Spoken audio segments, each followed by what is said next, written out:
Shi goron tula kamar yadda muke faɗi yana gyaran gida. Muna yara mun ci sai ya dame mu. Sunana Dan Asabe Umaru. Wato inda dai muka sami tari a wurin Sofiya kan goron tula dai. Mu dai mun zo mu sami itace a bishan nan a da sai ana yin su. Mu magadan su kuma mu hakan su nuna mana dai a ci a kashe shi ruwa.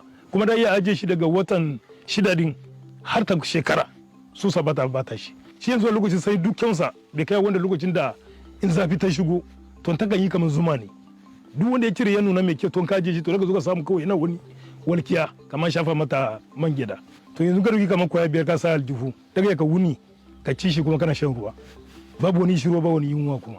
Sai da shi yana da bukatar shan ruwa. Daga ci shi kamar guda 5 amma daga ka sha man ruwa kamar lita 2. To yanzu sai ya kasance kowa yana tsaron shi kuma sai ya kasance kuma yana da muhimmanci yanzu kowa bai taba bishan kowa ba to da a da kowane bishe da ka ya kawo.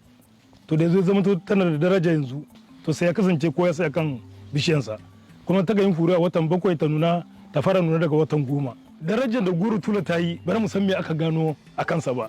Goron tula an kawo mana wasu abubuwa an zo yin ado gari magani wanda yana geran gida da kuma ana wasu abubuwa da shi a cikin kwalba wanda ana sha. To shine dai mu bari mu san me ba tunda dai mu ga magungunan kam amma ruwan kwalban shine ido mu bai gani ba ana goron tula amma magungunan garin kam na goron tula mun gani. Sunana Andrew Aliyu ni retired officer ne a Ministry of Education. Goron tula ina tsammani tana da tarihi game da inda ma suka taso gabas ta tsakiya kuma duk a zuwan mutanenmu duk inda suka je suka zauna to akwai itatuwan goro. Na farko ana amfani da shi saboda kamar a matsayin abinci ne don tana da sinadarin carbohydrate sosai a jikinta. Shi ainihin goron din yana da sugar da yawa, sugar content. A lokacin da ta nuna inda ke da yaya in an bude sai a ga concentration abin ainihin dunkulallen sugar.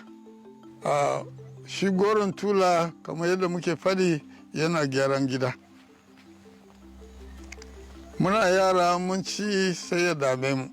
A yanzu da ya zama da daraja to ina ganin banda maganin nan da ake yi da shi kuma ana gere-geren wasu sinadarai domin wannan gyaran gidan. Farko an zo an fara saya mudu ɗaya 3,000 har ya zo ya tashi ya kai 30,000 mudu ɗaya har ya tashi har 50,000 ko 60 a mudu ɗaya. To daga nan da ka gane akwai kuɗi kaga abubuwa game da matasa to sai sun shiga bannansa ba su bari ya nuna yadda ya kamata. Amma masu sayan ba su fasa tsaya ba domin sukan saya kashi biyu ne, akwai wanda ba su da kyau sosai sukan bushe. To yanzu din da an fahimci amfaninta ko ga darajar da goron tula take da shi to muna encouraging muna karfafa mutane su shuka.